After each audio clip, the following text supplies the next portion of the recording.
안녕하세요. 크리스탈입니다. 오늘은 미국의 작가 루이자 올컷의 작은 아씨들로 함께 하시겠습니다. 구독, 좋아요, 알림 설정 부탁드립니다.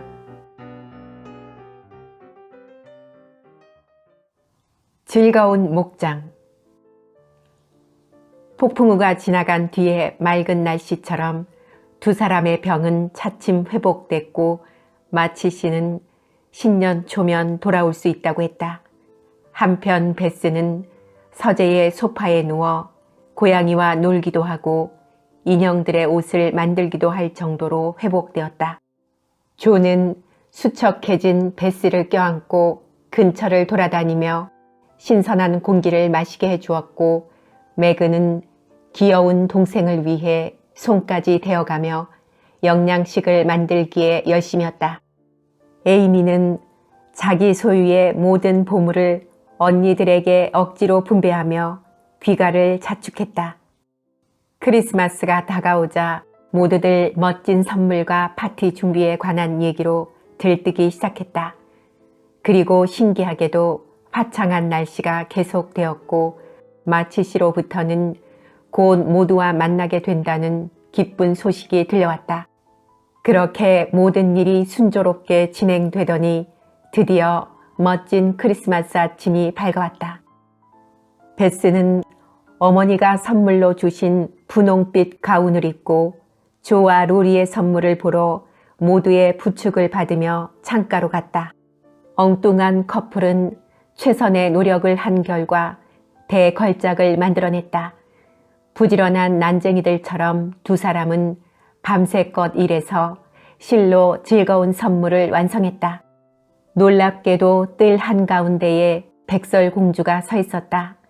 호랑가시 나무관을 쓰고 한 손에는 과일과 꽃을 담은 바구니, 다른 한 손에는 새 악보를 말아서 쥐고 추운 듯한 어깨에는 무지개처럼 영롱한 망토를 걸치고 그 입술에서는 핑크빛 종이에 쓴 크리스마스 캐롤이 나풀거리고 있었다.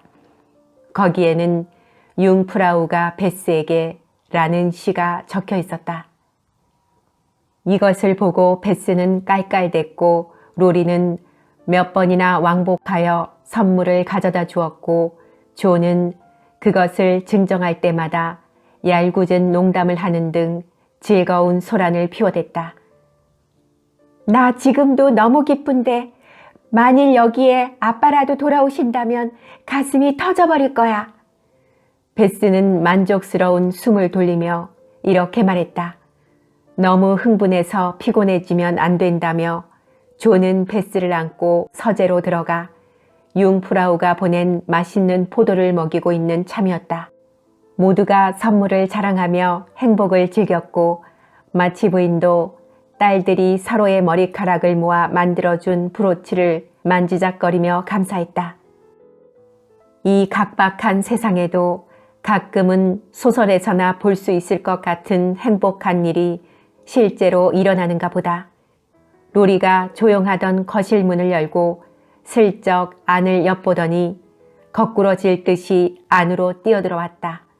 그의 얼굴은 흥분에 이글거렸고 기쁨을 감추고 있는 듯 묘하게 들떴으며 숨찬 듯이 쉰 목소리로 이렇게 말했다. 마치가요, 여러분에게 또 하나의 선물이 있습니다. 말이 채 끝나기도 전에 누군가에게 끌려 로리가 뒤로 물러나자 눈 아래까지 목도리를 칭칭 감은 키 큰 사람이 부축을 받으며 나타났다. 물론 모두가 일제히 일어났다. 잠시 동안은 모두들 어안이 벙벙했고 너무나 뜻밖의 일이었으므로 아무도 말을 하지 못했다. 조는 자칫 기절을 할 뻔해서 로리의 부축을 받았고 미스터 브루크는 그만 매그에게 키스를 해버리고는 실수를 했느니 어쩌니 변명하기에 바빴다. 그리고 에이미는 평소에 침착성이 어딜 갔는지 발판에 걸려 엎어져서 그대로 일어나지도 않고 아버지의 장화를 끌어안고 왕 하고 울음을 터뜨렸다. 먼저 침착성을 되찾은 것은 마치 부인으로 손을 들어 모두를 제지했다. 쉿, 베스가 있어요. 그러나 이미 늦었다. 서재의 문이 활짝 열리자 조그만 분홍 가운이 나타났다. 환희가 그 수척한 팔다리에 힘을 넣어준 것이다. 베스는 아버지의 가슴 속에 똑바로 뛰어들었다.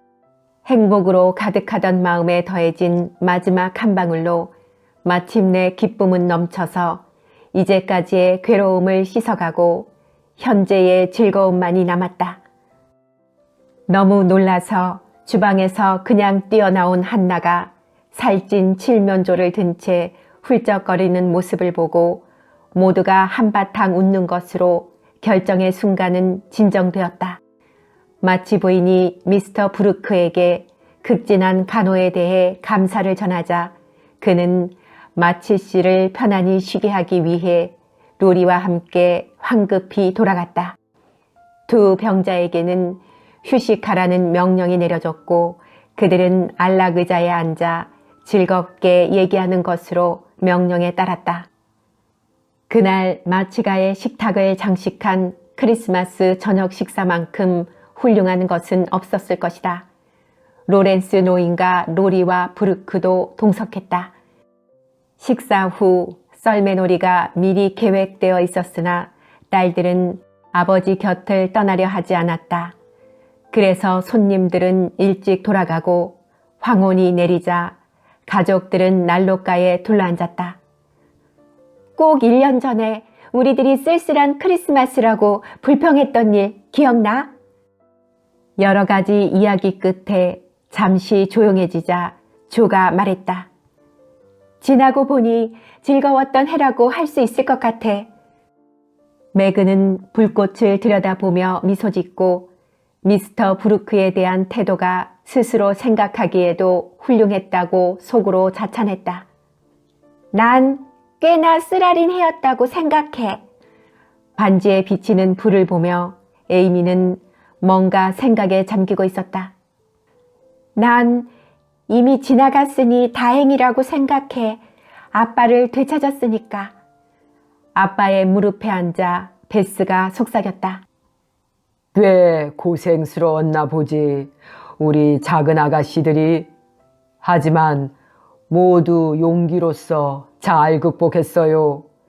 이젠 어깨의 짐도 가벼워질 거야. 마치 씨는 자기를 둘러싼 네 딸의 얼굴을 만족스럽게 둘러보았다. 어떻게 아세요? 엄마가 얘기하셨어요? 하고 조가 물었다. 대강은. 그리고 나는 오늘 여러 가지로 그걸 발견했어.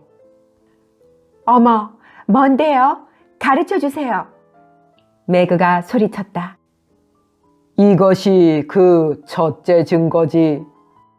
마치 씨는 자기 의자의 팔걸이에 얹혀있는 매그의 손을 잡고 그 손등에 댄 자국과 거칠어진 손바닥에 굳은 살을 어루만졌다. 난 이 손이 하얗고 보드랍고 고왔던 때를 기억한다. 하지만 나는 이 편이 훨씬 고와 보여. 이 또렷한 자국에서 조그만 역사를 읽을 수 있기 때문이야. 이 상처는 허영을 버린 데 대한 희생이야. 부지런했던 이 조그만 손을 잡을 수 있음을 나는 자랑스럽게 생각해요.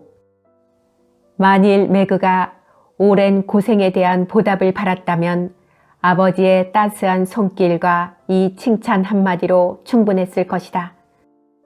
조 언니는 어때요? 뭔가 칭찬해줘요. 베스는 아빠의 귀에 대고 속삭였다. 마치 씨는 웃으며 맞은편에 앉아있는 키가 훌쩍 큰 딸을 바라보았다. 돈방머리지만 1년 전에 헤어진 아들 조는 아닌 것 같구나.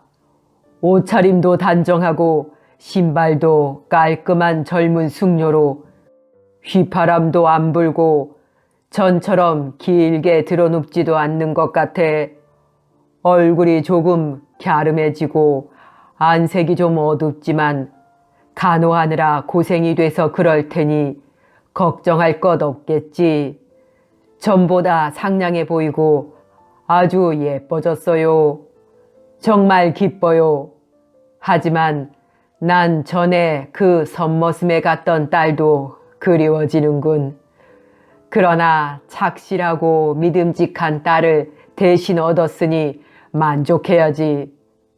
털을 깎아서 염소가 얌전해졌는지는 모르지만 온 워싱턴을 다 찾아도 내 딸이 보내준 25달러로 살 수 있을 만큼 아름다운 것은 없었어요. 조의 빛나던 눈이 잠시 흐려지고 여윈 뺨은 난로 불빛 속에서 붉게 물들었다. 그리고 이 황송한 아버지의 찬사도 조금쯤은 받을 자격이 있을 거라고 내심 자부했다. 다음은 베스예요. 에이미는 빨리 자기 차례가 되었으면 싶었지만 얌전하게 기다렸다. 베스는 이렇게 작아졌으니 칭찬을 많이 하면 감당을 못할까봐 걱정이야. 하지만 예전보다 부끄러움을 덜 타는 것 같구나. 마치 씨는 이 소중한 딸을 자칫 잃을 뻔했던 기억에 뺨을 마주 비비며 다시 말했다. 다행이야, 베스. 무사히 이렇게 만날 수가 있어서 언제까지나 이렇게 있자. 신이여, 이 아이에게 은총을. 짧은 묵도를 끝낸 뒤 발끝에 앉아있는 에이미의 조그만 머리를 쓰다듬어 주며 말했다. 아빠는 다 알고 있었어요. 에이미가 식사 때 양보를 해서 닭고기의 다리 쪽을 택한 것도, 또 오후에 몇 번이나 엄마의 심부름을 다닌 것도, 밤에는 매그에게 자리를 양보한 것도, 그리고 전처럼 돌아지지도 않고 거울도 보지 않고 손가락에 끼고 있는 그 고운 반지 얘기도 꺼내지 않는 것을. 그래서 나는 에이미가 자기만을 생각지 않고 남을 위해서 도움이 되려 노력하는 것을 알 수 있었어요. 그리고 찰흙 공장을 할 때처럼 세심한 주의를 기울이면서 자기 성격을 다듬는 것도. 이건 대단히 반가운 일이에요. 자신과 남을 위해 인생을 아름답게 꾸미는 재능을 가진 귀여운 딸이 얼마나 자랑스러운지 몰라요. 뭘 생각하니, 베스? 에이미가 아빠에게 감사한 뒤 반지에 얽힌 이야기를 마치자 조가 물었다. 오늘 철로 역정을 읽어봤더니 여러 가지 어려움 끝에 기독교인과 희망의 사람이 여행이 끝나기 직전에 평화로운 푸른 목장에 닿는 대목이 있었어요. 거기에는 1년 내내 백합이 피어 있고 두 사람은 거기서 즐겁게 휴식을 했어요. 마치 지금 우리들이 하고 있듯이. 베스는 이렇게 말하고 아버지의 품에서 빠져나와 피아노 쪽으로 가면서 다시 말했다.